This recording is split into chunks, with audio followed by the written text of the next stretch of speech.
everyone, and welcome back to The Right Turn, your one stop shop for all things fiction writing. I'm your host, author Jordan M. Griffin, and today we're doing something a little bit different. So, we're looking at editing in practicality. So, what I've done today is I have a story that I have written, it's in its final draft. And what I thought we would do is we would go through read the final draft and then talk about how it went from first draft to final draft. And I can kind of bring you through everything that changed, everything that didn't change, and we could talk about what these edits look like in practicality. So this episode actually does have a visual component to it. So you can check that out at YouTube if you're interested. If not, no worries. This will still be available as an audio only episode. And I will do my best to make sure that you're not going to miss out on anything. But if you are a visual learner and you like to see, color coding and anything like that, I do recommend you check this out on the YouTube channel, The Right Turn. So, today we're going to talk about practical editing featuring real stories written by me. And so, we're going to start with talking about what my editing process actually looks like. I know I've talked about it a bit in parts here and there, but I'm going to take you through it as well as how I approach editing because it is more of a philosophy than not. I know a lot of writers kind of have to get their head around editing and really learn to trust it and learn to enjoy the process. Then I will read you a short story once through. Um, it's pretty short. I think it's only 4 pages, and I did that intentionally so we can really get into the editing part rather than the story itself. And then we will break that story down by paragraph, comparing the first draft to the final draft, what changed, how it affected the story, my thoughts behind the changes when I was doing them. And then we'll do a final discussion of editing in writing, its place, how we go about it, things like that. So, I use a draft model. I'm a draft writer, which means I tend to write a story completely through beginning to end and then look at that draft and decide what I want to change and what I want to keep the same, and then do the next draft and then decide what I want to change, what I want to keep the same, so on and so forth. Not everyone writes like that. I know some of my writer friends are line editors, and so they can spend 2 days on one sentence until it's perfect. It's exactly the way they want it, and then they move on from there. So those people, they take a lot longer to get through a first draft, but usually their first draft is pretty close to done. When I edit, my first draft is very easily the worst one, and then it improves with subsequent drafts. So if you are a draft writer like me, then I propose what I call the 1, 2, 3 draft model. So, draft one is pure creation. I don't really think about the nuts and bolts of writing. I don't think about my verbs. I don't think about my characters. I just think about what am I seeing in my head as I'm trying to get this story down? What do I want to happen? Even if it's a little cheesy, even if it's, maybe not what I want to put in the final draft, or even if I just need a placeholder, but I don't know what's going to be there yet, I will put it all in that first draft because the first draft is only to make it exist. I just need something on the page that I can then work with. So I write down everything that interests me, even if I go on weird tangents or I put in lines that I then end up taking out because I think they're going to go somewhere, but they don't. I have written stories where there's a whole vision sequence that a character sees a vision of the future that ended up completely changing because what I thought the vision was going to be in the first draft was not at all what ended up happening as I got to the end of the story. So had to go back and change that. But draft one is pure creation. It is just put words on paper, see what comes out. When that's done, I then take it and I will print it out and reread it and I will mark it up with a pen. And for draft two, I'm really looking at plot. So, what are the important events? What are the events that actually don't need to be there so much? Are my characters making the arcs that they need to make? Are the characters changing in ways that are compelling to the story? I don't necessarily make line edits here, so I'm not really worried about sentences that sound clunky or all of my verbs. That's for the next part. Draft two is really plot, plot, plot. So by the end of draft two, I want to have a story that I can follow from beginning to end. I could make a plot summary and I could be really happy with it. Once I'm finished with that, I move into draft 3. And draft 3 is where I focus on those line edits. So I'm really looking for sentences that are going to knock my socks off. I'm trying to really dig into either lyrical prose or emotional prose or whatever the story needs. I'm paying attention to my verbs, I'm paying attention to my character voice. Draft 3 is also where I'm going to be proofreading. So I'm going to make sure all my commas are in the right place. Everything that needs a capital is capitalized. I'm doing a spell check through draft 3, and I'm doing a final look for readiness. So that's what my process kind of looks like. And now let me just state that not everything is done in 3 drafts. Some stories I can knock out in 1, 2, 3 drafts and it's awesome. Some stories need 4, 5, 6 drafts. It just depends. Sometimes I can get stuck on draft 1, where it takes me a year to even get a draft 1 done because it's not coming. I can't make the words go. I can't figure out what I want from this story. Sometimes draft 2 takes the longest and I need 2, 3, 4 iterations before I know what I want my plot to be. So it just depends. Now, when I'm editing, I really want to focus on this idea of polishing, not perfection. No piece of writing will ever be perfect. It's not possible. And I'm sure those of us who've been writing for any period of time can go back and look at the things that we wrote a year, 2 years, 5 years, 10 years ago and see how different we were as people. And it's not that those pieces are any worse. They could be. I have pieces that are, from my middle school days that show me how far I've come as a writer. But the things that we were really proud of at different points in our lives are things we can still be proud of. It's just we would write them differently now. So there's no such thing as a perfect story or a perfect book because who you are now writing this story is not going to be the same person who looks back on it in any length of time. So write as, to polish, not to perfect. Every time we return to a piece of writing, I can improve it. So I even have published short stories that they're out there. They are in magazines and they are available for the public to read. And when I look at those, I still go, oh, I wouldn't write that like that now. Right? I find these lines that I would change, or I find these pieces I would redo, and that's okay. Part of that is just realizing that we're always learning and we are always improving. And so we would just do things a little bit differently as time goes on. Now, there is such a thing as over editing. When you finish a story or when you're really digging into a story, it is possible to change it so much or to focus on all the tiny little things that it kind of gets away from you. I remember when I was writing my first manuscript, had been working on this thing for so long and I didn't know what else needed to change that I started doing this really weird sentence structure where I would put a gerund in the front of the sentence. So an ing word that's actually a noun. So instead of, running as a verb, it would be running as a noun. So you could say the running was really bad or something like that. So I started doing this weird sentence structure and I put it throughout the whole novel. So when I finally put that manuscript down and I took a break from it and I looked back at it 6 months later, I went, what is this? And I had to go back and completely take out all of those things. So there is such a thing as over editing. And sometimes the white space, the breaks, the putting it down and just kind of thinking about it are what your brain needs. And as you edit, you'll find that the different ways that you engage in your story change the way that you understand it. So I really like when I'm editing to read it on hard paper. So when I read a manuscript that's, 73,000, 80,000, 90,000 words, I'll print it from my local print shop. That way I don't eat all of the ink in my printer. But that way I can read it on a hard copy because the way that our brains process information on a computer and on a hard piece of paper are actually different. And for me, I really like working with hard paper and writing with a pen.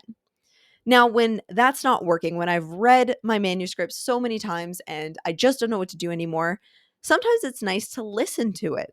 This could either be reading it out loud to a trusted friend or to my pets or something like that, or it could be putting it in a text to speech and then playing it back to me, which is sounds really weird, but I have found it's really helpful for finding clunky sentences, for finding places where you kind of like, "Ooh, that was not what I wanted." So listening to your story can actually really help as well.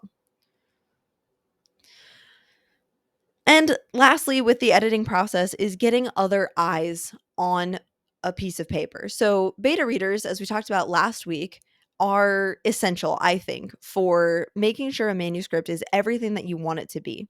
Now, that being said, there are some pros and cons of beta readers. So, on the upside, right, a second opinion can definitely help verify your own writer's instincts.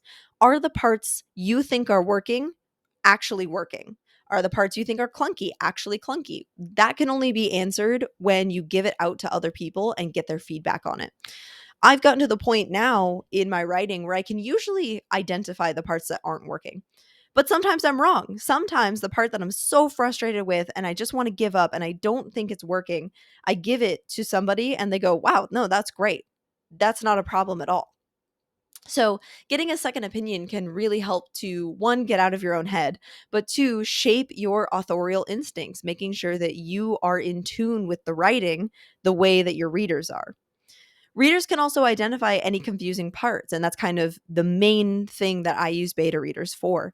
What is cringy? What isn't landing? What would do you wish you had never read? Right? Those pieces. Those are important to me in my manuscripts. Readers can also boost confidence, which is a huge thing, right? It's so easy to get inside our own heads and to think that this is never going to be anything and it's never going to go anywhere. And when you give it to a friend and somebody who reads it and gets just as excited about those characters and about that setting as you do, it can be a really needed boost to get back into the world, back into the writing, to trust yourself again. So that's why beta readers are, I think, a really integral part of writing. And then, of course, trying to figure out, is the story that I wanted to write the story that actually came out on the page? Because sometimes when we're experimenting with giving characters certain movements, certain patterns of speech, especially if they are not necessarily the way that I talk, it can come across completely differently. So I remember I was giving I was in workshop, which is where a bunch of writers will sit in a room and they will all go over the manuscripts that were submitted. And so it was my turn. We're going over my manuscript, and I was figuring out this character that I wasn't quite sure about. And so, the circle's going around and everybody's inputting how they felt about it. And the leader of the workshop, who is a very close friend, good mentor of mine, looked at me and said, "Your character is annoying. I don't like him. I cannot imagine reading an entire book with this character." And at the time, that was crushing, and I didn't understand, I didn't get it, and so I left that workshop just kind of feeling like, "Oh, maybe I'll never write again, or at least not this character." And the more that I looked at it, the more that I tried to figure out, okay, where is this mentor getting that vibe? Why is this character annoying? The more that I realized, oh, I see. I see where it's coming from. I see what she's saying. And so I circled those parts and then tweaked those specific parts. And so it turned into a much stronger character. And so even those hard discussions, those conversations that make you never want to pick up a pen again actually end up being some of the most important pieces of information that shape the characters later on. Now, that's not to say that beta readers are all good all the time, right? There are definitely downsides. One is having someone read your work way too early. So if you don't know where you want your story to go, the last thing you should do is put it in front of somebody. If you don't know where your story needs to go and you want some help with it, there is nothing wrong with that. What I would do then is give them a very truncated explanation of what your story is and what's going on, and then bounce ideas. Ideas are great, but putting an entire story in front of somebody and saying, I don't know where this is going, that's really difficult because they are going to either give you so many different ideas that you're going to have a hard time figuring out what you want to do, or they are going to take your story in a completely different direction than you actually want to go. So, too many opinions too early can really throw writers off, and it can be hard to recover from that. It can also be discouraging, honestly, if something's a first draft and you put it in front of somebody and they go, "Yeah, I hated it." Well, it's a first draft. There's issues with it. Everybody knows that, but it can still be really discouraging to not get the feedback that you're looking for. So, I would definitely wait unless you have somebody who's very close to you that you trust a whole lot. I would wait until at least draft 2 before I put it in front of somebody. Um, Readers don't always give helpful feedback. And we talk a lot about that in the last episode. So if you haven't listened to the beta reader episode, I highly encourage you to go do that. But yeah, sometimes that feedback just isn't helpful. And either they're looking at the wrong thing or they got caught up in something or the book's just not for them, which is totally fine. I mean, how often have you read either a classic or something that everybody else really loved and you look at it and you go, "Nah, it's not for me." That's okay. That happens. What's important to know then is that they may not be the beta reader for you. They may not be the person who you take all their opinions and you do everything they say, right? So be aware of that.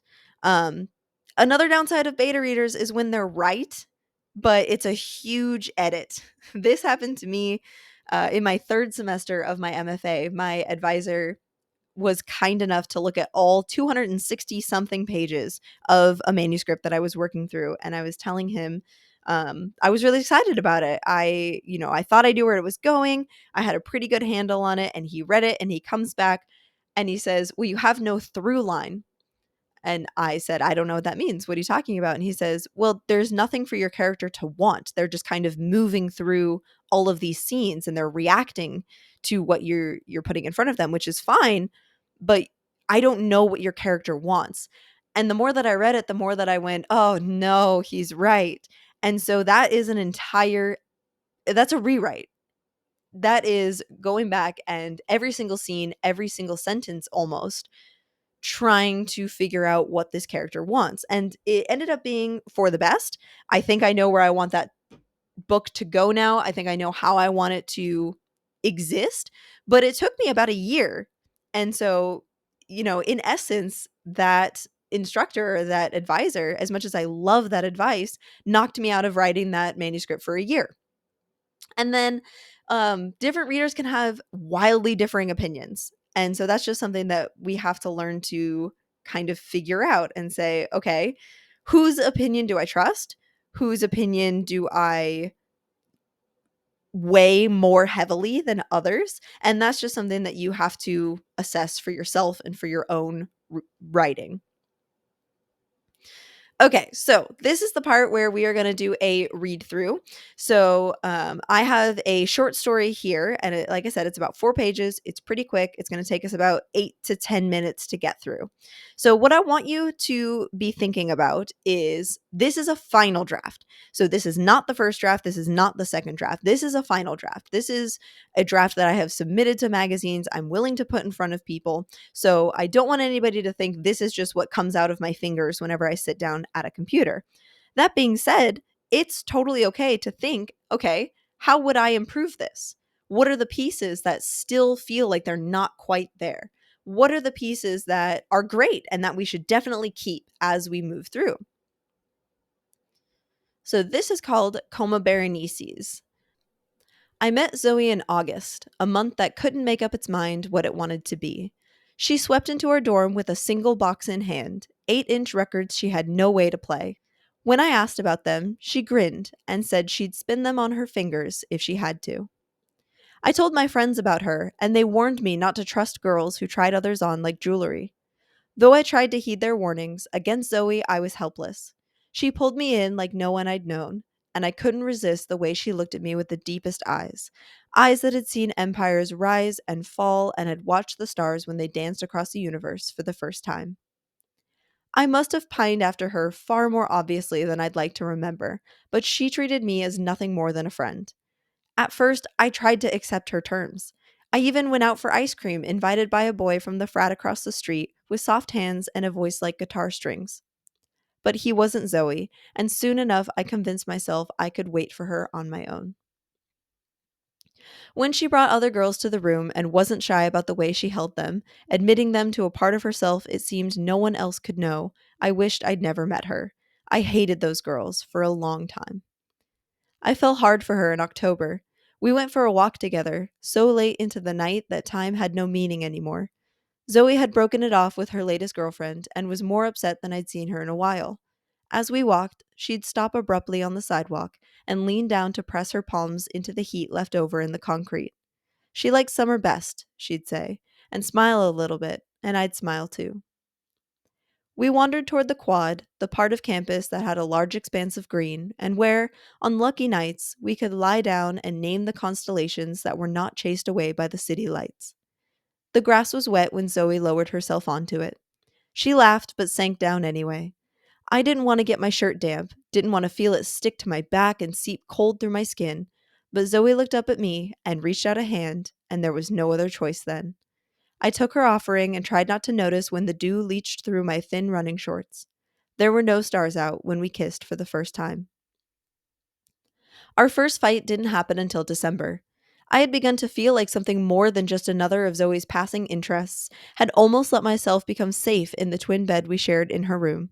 Safe enough, anyway, to ask her to come home with me for the upcoming break, to meet my family and introduce herself as someone I could, unquestionably, undeniably, call my own. I knew by the way the conversation stopped, dead, murdered, that I had crossed some line. One I couldn't see and hadn't known existed in the first place, but nonetheless I crossed it and therefore the blame lied with me. When the fight happened, pulled out of us in fits and starts, it was about Zoe's socks that had existed in a neglected pile since we'd moved in, and my dishes that always ended up in the sink and not in the dishwasher. We said nothing of commitment, of families, of whether we still saw ourselves holding each other in 6 months' time. 2 weeks after I'd cut myself on a plate Zoe smashed against the counter, and she'd climbed out the living room window to circumvent my blockade of the door, she returned to the dorm. I walked in. She walked in, her jaw hard and her eyes made of flint chips. Behind her, she towed a girl I didn't know, full of curves I didn't have and hair shaved like I was still too afraid to do, and a smile that said she didn't care that I was there, watching. They shut her door and didn't come out until breakfast the next morning. I took her back after the new year. I don't know why I did. Her sorry was pitiful. Her lips pursed when she said the words, and her eyes slid away from me even as she begged my forgiveness. But she asked, and so I said yes. She lit up and kissed me hard, like she meant it, like I could really save her from whatever she was drowning in. I let myself believe in the web she spun before me, let myself get caught in the silken fibers, and found myself, for a time, content enough to lie there. Just before spring midterms, I found an earring on the floor of my room. I hadn't stepped there for months, concerned instead with the feel of Zoe's sheets, the way her clothes looked when they hung beside mine. The thin loop of metal on my carpet didn't belong to me, and I'd never seen it in Zoe's collection either. At first, Zoe pretended to be angry. She called me names I hadn't heard of, threw a picture frame of us into the living room wall. When that didn't work, she cried, wet cascades spilling black rivers down her cheeks. I had never seen Zoe like that, and the very idea of it was so terrifying, I considered burying the hoop and forgetting it existed. Lucky for me, the girl it belonged to came looking for it, and Zoe had nowhere to hide then. When I told my friends, they questioned why I'd stayed with her this long, why I put up with Zoe's moods, why I took her back even when they told me not to. Everyone knew about Zoe, they said. You could have saved yourself a lot of trouble. I wondered why none of them had bothered to shake me out of pretending she would change, that she could change. There was a moment, on the anniversary of the night I learned the taste of Zoe's lips, that I very nearly wished to have her back. The fighting, the girls, all of it seemed so small in the wake of the devastating singularity that now existed where she used to be. I went for a walk to clear my head, and in a fit of weakness, my feet carried me back to that grassy quad. This time, though, I didn't sit. I let my tennis shoes soak up the midnight condensation. With a gentle wind blowing, a caress from the summer night, I looked into the sky and saw the stars shining, for once, brighter than the city lights.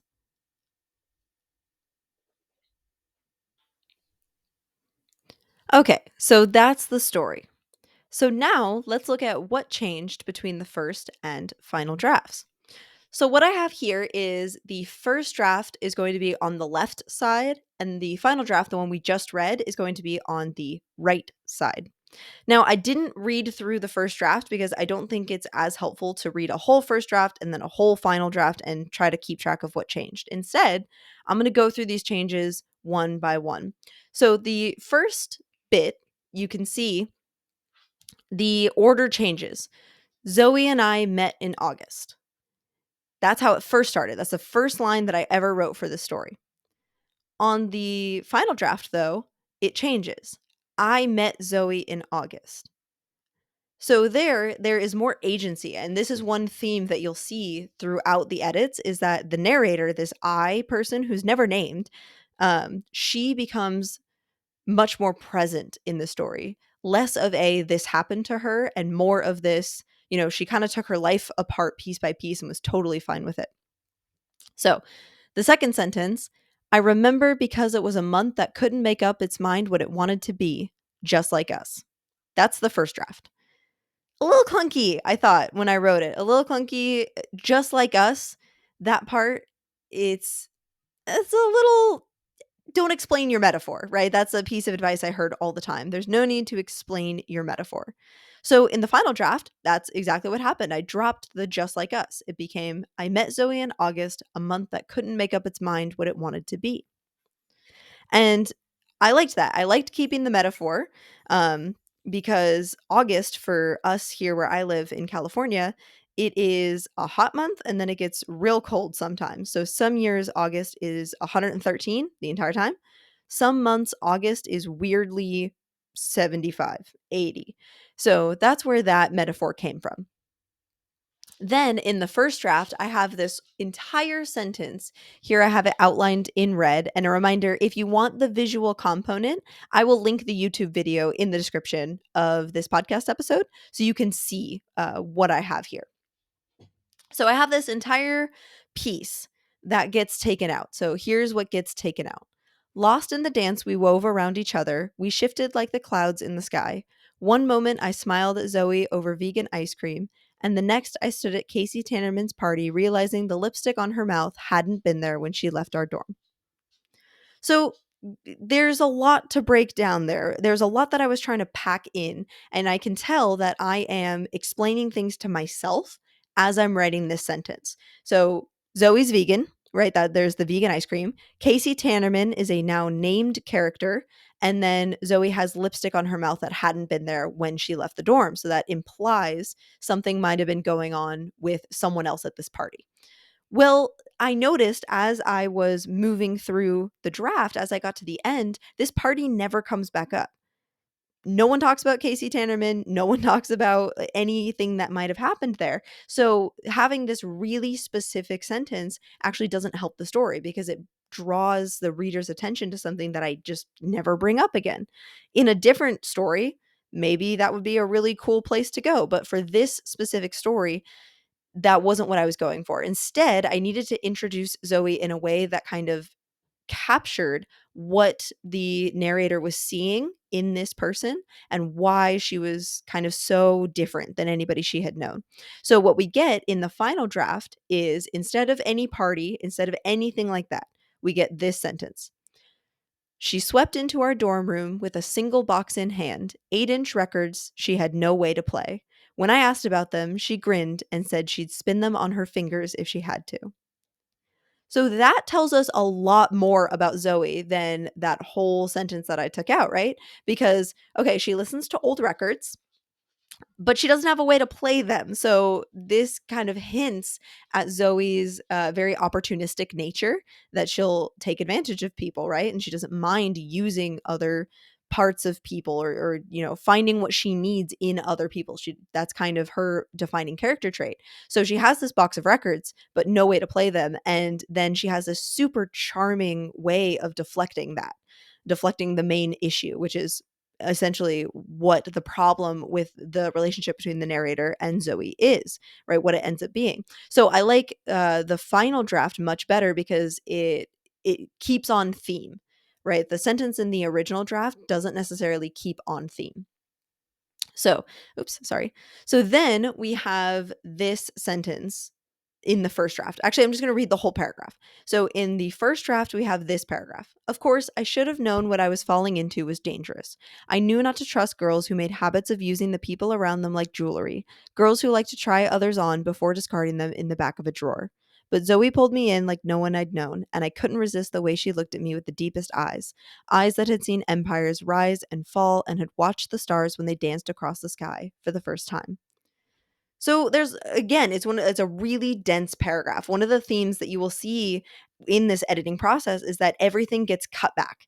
Anything that's not necessary just gets ripped out of the story. And I would rather that, because when we get to this metaphor about jewelry, right? When we get to this metaphor about not trusting people who tried others on, that goes a little bit too long.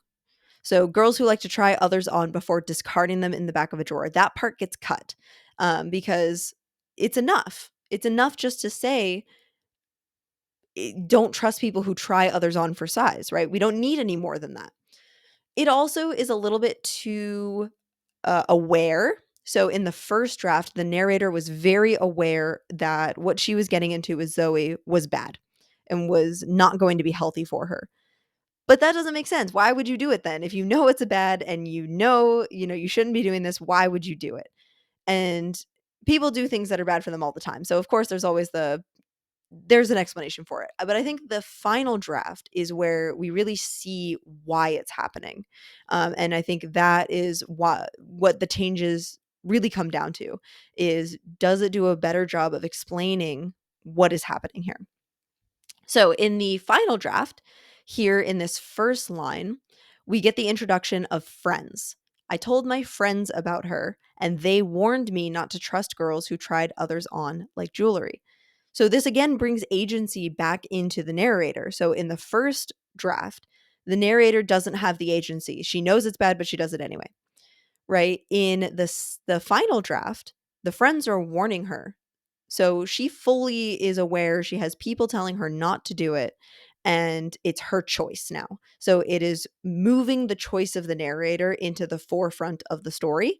That way, um, the arc of the character getting over Zoe at the end becomes much more drastic, because the narrator essentially needs to heal whatever it is inside of herself that is listening to this very alluring woman over her own friends.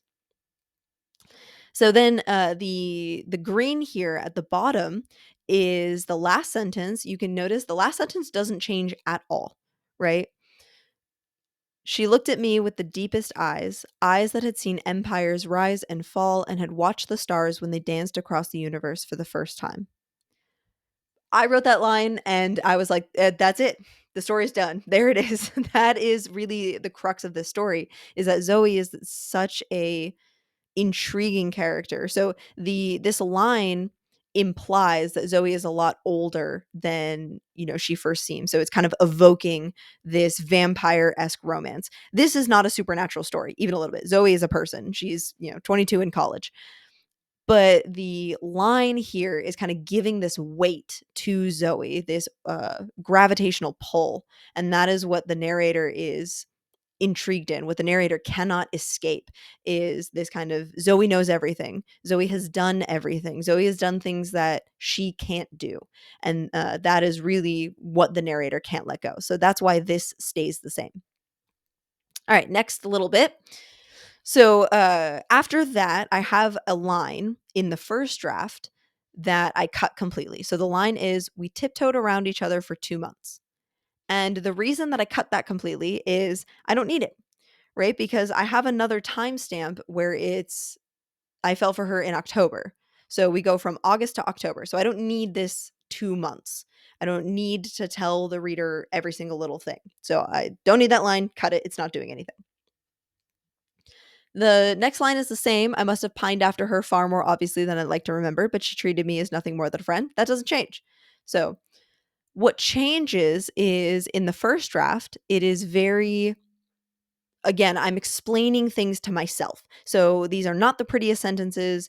They're not getting into deeper character that the final draft does. So in the first draft, it says, she treated me as nothing more than a very, very close friend. Zoe left just enough room to allow me to wonder, was just affectionate enough to let me think maybe. So again, the onus is on Zoe in this draft, right? Zoe is the one doing the thing. Zoe is the one that's not moving. Zoe is the one that is kind of keeping her there. But that's not fair. That's not fair to the narrator who has much more agency in this, right? That is the narrator avoiding responsibility. And that could be a really interesting way to go, but it doesn't line up with the method of telling because in this story, the narrator is essentially looking back on something. She's not living through it moment to moment. So I need her to be a bit more aware than than it would be if she were just like drowning in it, right? So that's why this gets cut. Instead, in the final draft, we have her going on a date with a different boy. So at first, I tried to accept her terms. I even went out for ice cream, invited by a boy from the frat across the street with soft hands and a voice like guitar strings. But he wasn't Zoe, and soon enough, I convinced myself I could wait for her on my own. So again, bringing that responsibility into the narrator. The narrator is making the choice. She has other options. She can go out with this frat boy who actually seems really nice, right? He took her out for ice cream. They didn't have a bad time, but he's not Zoe. And that's what it keeps coming back to. So that is why this sentence changes is to, again, to bring that narrator into the forefront to make her responsible for the choices that she decided on. The next sentence is the same, pretty much. She brought other girls to the room, though, and wasn't shy about the way she held them. And then here's where it changes. Here's the first draft. Wrapping her whole world around them like they were the sweetest treat she could lay her mouth on. I just hated that from the beginning. Maybe it's a good sentence. I just did not. It didn't fit. I didn't like it. It's a little too sweet. Zoe isn't sweet. That's one thing you may have noticed about her. Instead, I changed it in the final draft to when she brought other girls to the room and wasn't shy about the way she held them, admitting them to a part of herself it seemed no one else could know. I wished I'd never met her. So that really engages the mysterious part of Zoe much more, and it brings in a very interesting piece of conflict. I wished I'd never met her. So the narrator, who is so frustrated by her own sexuality, right? She can't ask Zoe out. She doesn't know how to go about this. Zoe's bringing other girls to the room, and the narrator doesn't know what to do about that. She wishes she'd never met Zoe. So it's this push away of anything that she doesn't quite know how to handle. So again, bringing the narrator much more into the story, especially in a first person point of view, that is critical. The audience has to understand where the narrator is coming from. So then the last line, I hated them for a long time until I became one myself. That's the first draft. Second draft, I hated those girls for a long time. Okay, so you see, I cut until I became one myself, right? I don't need it anymore because the rest of the story is going to explain how the narrator became one of those girls. So I don't need this telling the audience. In fact, it's actually detrimental to the story because the audience already knows that. So it's another line that is not doing what it should be doing. All right. Next, we have this I fell hard for her in October paragraph. So that's why we didn't need the 2 months later, right? We have this timestamp here. So most of this is actually the same. Most of this first paragraph. I fell hard for her in October. We went for a walk together so late into the night that time had no meaning anymore. Here's where it changes. Zoe had just broken it off with her latest girlfriend, if such a fleeting relationship could be called such, and was more upset than I'd seen her in a long time. That's the first draft. So, this little phrase here, if such a fleeting relationship could be called such, gets cut. Mostly because it does tell us something. It tells us that Zoe kind of has these on again, off again, or these very brief flashes of relationships. That is important to the character, but it wasn't what I needed the narrator to be fixated on right then. It was a little too bitter for that moment. And there are these bitter moments that come in because, again, the narrator is telling this story from a later point of view, but it is a line that I need to thread because I want the narrator to have the right amount of awareness because this is later, but not be so aware and judgmental that it makes the reader question where she is telling the story and what her bias is telling the story. So that's why this gets cut here. It's not quite the right tone for what this paragraph needs to be, because this paragraph is when the narrator really falls for Zoe. It even says, I fell hard for her in October, right? So when the narrator allows herself to finally jump, to not listen to everything her friends say, not listen to any reservations she might have about dating someone like Zoe, and just jump, go for it. So that's a magical feeling to enter into a relationship for the first time. So I needed to preserve that magical feeling. And that's why this, if a fleeting relationship could be called such, gets cut. It's a little too cynical for that. So then everything is the same after that. So I'll read. As we walked, she'd stop abruptly on the sidewalk and lean down to press her palms into the heat left over in the concrete. She liked summer best, she'd say, and smile a little bit, and I'd smile too. We wandered toward the quad, the part of campus that had a large expanse of green, and where, on lucky nights, we could lie down and name the constellations that were not chased away by the city lights. So, all that is the same from first to final draft. That doesn't change. That's capturing that magical feeling I was talking about. It's calling back to stars. You'll notice that stars are a big motif in this work. And even the title of it, Coma Berenices, is the name of a constellation. So, that is something that keeps kind of coming back because stars are ethereal and untouchable. And if you could have the chance to hold one in your hand, I think a lot of people would say yes before thinking about that wouldn't work and it would burn everything around you. And that's what this story really is about. So then we get the next sentence, which is essentially the same, but the cadence changes. So if you're ever wondering when I say, from draft 2 to 3, I'm cleaning up sentences, I'm listening for prose, this is a good example of that. So in the first draft, it's all one sentence. The grass was wet when Zoe lowered herself onto it, and she laughed about it but sank down anyway. That's all one sentence. In the final draft, it gets broken into two. The grass was wet when Zoe lowered herself onto it. She laughed, but sank down anyway. It's a very subtle change. And this is something that we call author discretion, meaning it's not wrong either way. If I left it with the and, that's fine. There's nothing wrong with that. But essentially, because the sentence before is pretty long and the sentence that comes after is pretty long, and I really liked those long sentences, I needed a break in the middle just to give the reader time, basically, just to give the reader a breath to absorb everything that they were reading. So this gets broken into two. It also isolates Zoe laughing and sinking down. So Zoe kind of likes the getting her clothes and skin wet on that damp grass, and the narrator doesn't. So it's highlighting a difference between them. So then we have, I didn't want to get my shirt damp, didn't want to feel it stick to my back and seep cold through my skin, but Zoe looked up at me and, here's where it changes, reached out a long fingered hand, and there was no other choice then. So in the first draft, I have this long fingered modifier and I take it out. It's okay, but it makes it sound kind of alien when I read it over. It makes Zoe sound like she has these super long fingers, and it wasn't the right place for a detail like that. So take it out.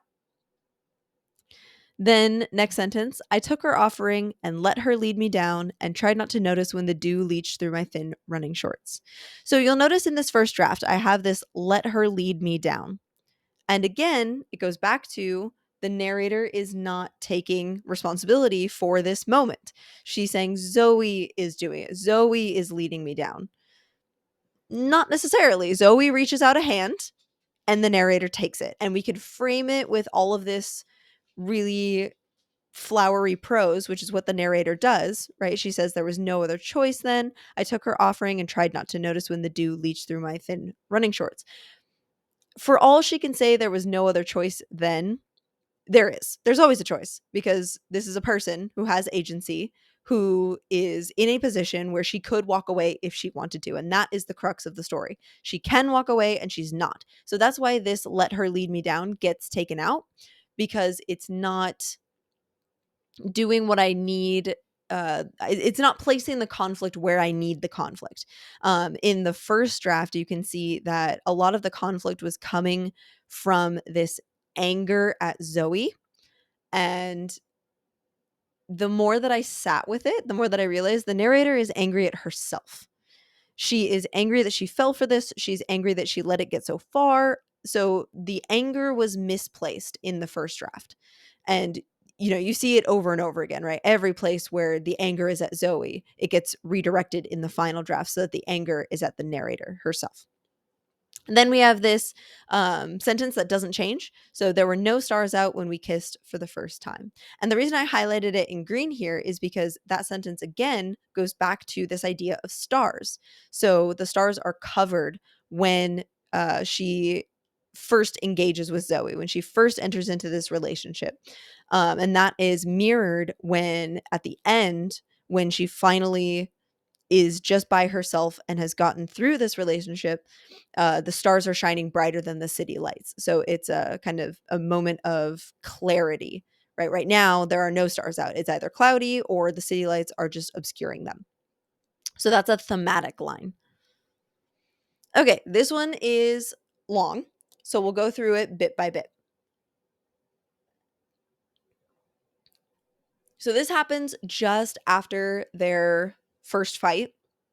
I didn't include the paragraph of the actual fight because it's exactly the same. The one where it's about the socks and the dishes, and we said nothing of commitment, of families, of whether we saw ourselves holding each other in 6 months' time. So I kept this line, and this kind of goes against what I was saying of don't explain your metaphor. Well, in this case, it's important. That metaphor needs to be there because the reader needs some clarity about whether the narrator knows what she's doing and what is happening, or whether the narrator doesn't know. So I can't leave it ambiguous right there. It's not helping the story for me to leave that out. So leaving this in, we said nothing of commitment, of families, of whether we saw ourselves holding each other in 6 month time. It is important that the reader understand that the narrator knows that's what the fight's about, and they're not saying it. They are fighting about socks instead. So that way we do see that the narrator is aware. We can trust her. That is important for the audience trust of the narrator. Okay, after that, it gets pretty different. So in the first draft, the next two sentences go as follows. For a week, we did little more than look at each other from across the room. 2 days after the argument, after we'd screamed at each other and I'd cut myself on a plate Zoe had smashed against the counter, and she'd decided to spend a few days with her friends, she returned to the dorm. So that's version number one. There's a couple things about that version that the timeline was a bit off. For one, it drags out a little bit. It kind of drags what doesn't need to be so long. And then two, I couldn't see the narrator just letting Zoe go at this point. She's so infatuated with Zoe. She knows Zoe has had all of these really tumultuous relationships. She's watched those relationships. She's hated watching those relationships. So I couldn't see the narrator just kind of letting that fight happen and then not doing anything about it. Again, going back to the narrator needs to take more of a stand. So in the final draft, we get this. 2 weeks after I'd cut myself on a plate Zoe smashed against the counter, and she'd climbed out the living room window to circumvent my blockade of the door, she returned to the dorm. So this paints the picture of a much scarier fight, as well as a much more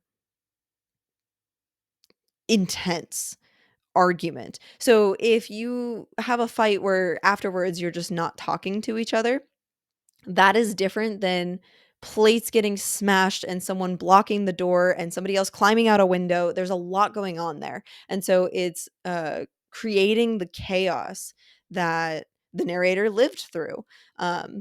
As I kind of dug into the story, I realized, or kind of started to lean into how chaotic this relationship really got. And so that also makes the next line make a lot more sense. So the next line is the same for both drafts. Um, she walked in, her jaw hard and her eyes made of flint chips. Behind her, she towed a girl I didn't know, full of curves I didn't have, and hair shaved like I was still too afraid to do, and a smile that said she didn't care that I was there watching.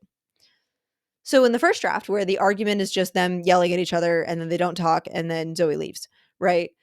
That makes her betrayal a lot harder to swallow for the narrator because it's just a fight at that point. There is this Zoe smashes a plate against the counter in the first draft.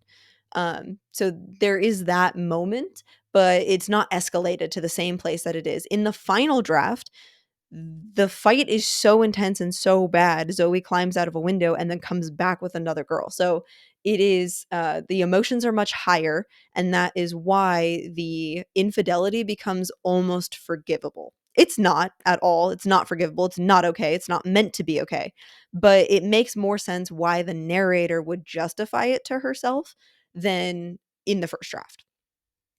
Okay, so then is the same. They shut her door and didn't come out until breakfast the next morning. I took her back after the new year. And then here's another cadence change. So it's not that the words change at all, it's just the cadence. So in one, the cadence goes as follows. This is how I first wrote it. I don't know why I did. Her sorry was pitiful, and her lips pursed when she said the words, and her eyes slid away from me even as she begged my forgiveness. But she asked, and so I said yes. It's all one sentence. There's I don't know why I did is short. And then there's her sorry was pitiful and her lips pursed. All of that is then one sentence. And it just felt a little too rushed. I needed the moment to be a little bit slower. So this is pacing. This is a good example of pacing. I needed the moment to be slower. So in the final draft, it's I don't know why I did, semicolon, her sorry was pitiful. So it links those two ideas, right? I don't know why I'm taking her back because her sorry was pitiful. I don't need to say the word because, but it's linking those two ideas, which is important because the narrator realizes this is a terrible idea. This is bad. I shouldn't be doing this, but she's going to do it anyway. So then the next sentence becomes her lips pursed when she said the words, and her eyes slid away from me even as she begged my forgiveness. All one. So it's only an image. Next sentence. But she asked, and so I said yes. And that's the crux of it, right? That's what it is. The narrator still can't get away from she will do what Zoe asks her to do just because she wants to be with Zoe. And so I needed to isolate that. I needed that to be an idea on its own. And so that's where sentence structure tells the reader what are independent ideas and what are ideas that are linked to each other. And so this is where, when I say line edits, this is an example of a line edit because it actually changes the way we understand the sentence and it changes what is important in the sentence. So the next line is the same. She lit up and kissed me hard, like she meant it, like I could really save her from whatever she was drowning in. I let myself believe in the web she spun before me. Okay, here's where it changes. First draft. I let myself get caught in the silken fibers and found myself, for a time, content enough to lie there, awaiting her venomous embrace. It's good, it's almost there, but it's a little bit too much. Again, that anger starts to come in, right? Her venomous embrace. That anger is for later. Or even it's an unspoken anger, right? It's the wrong place for the anger. So that gets cut, venomous embrace. In the final draft, it's just I let myself get caught in the silken fibers and found myself, for a time, content enough to lie there. And that's it. So we can see the narrator is just all of the verbs are pleasant verbs, right? They are the silken fibers and she's content. It brings to mind like a hammock. She's laying there instead of the venomous embrace, which gives it this edge. So taking out the edge. Okay, next bit. So in the first draft, the next sentence goes, things crash down again in April. I liked it. The timestamp is important. We need to know what's happening. But I had used 3 months at that point, right? August, October, December, April. So too many months. I changed it so it says just before spring midterms. So that way we know where we are. Spring midterms usually happen either in March or April, depending on if you're on semesters or quarters. But that way we have a timeline, but we don't have to say the month again. Okay, then things get a little bit different. So, first draft. I found an earring on the floor of my room, the room I had barely even glanced at in months. The thin loop of metal wasn't mine, and I'd never seen it in Zoe's collection either. So the detail there is the room I had barely even glanced at in months. It's good. It's not quite there. I need to explain just how wrapped up in Zoe the narrator is. So it changes to I hadn't stepped there for months, concerned instead with the feel of Zoe's sheets, the way her clothes looked when they hung beside mine. So that shows kind of how much they have pseudo moved in with each other. They're in the same dorm room, but the narrator is not, her clothes aren't in her dorm room, right? They are hanging up in Zoe's closet. So they've moved so that they can share the space, which again shows you how unhealthy this relationship is because those dorms are tiny. There's no room for two people. So then we have at first, Zoe pretended to be angry. That's the same. And that's a telling sentence, and it's a good telling sentence because it's now showing that the narrator is coming around to understanding Zoe and that Zoe isn't necessarily as honest as she seems. So her pretending to be angry is important for the narrator to know. In the first draft, it says, screamed herself hoarse, threw a picture frame of us into the living room wall. That's good. Not quite there. In the final draft, I changed it to she called me names I hadn't heard of.